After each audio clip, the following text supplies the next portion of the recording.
ओम सूत्रवती समेत श्रीमते विश्वक्सेनाय नमः। नानाविध परिमलपत्र पुष्पाणि अक्षतानि पूजानि समर्पयामि नमस्करोमि। ओम इमे धूपाधूपिता गुरुभिना नित्यधूपादिभासिता भूता ब्रह्मपवित्रेण भूता भूर्यस्य रश्मिभिः।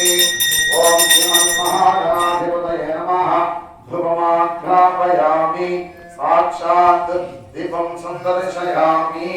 धूप दीपानन्तरं शुद्ध आचमनीयं समर्पयामि। अथ नैवेद्यम्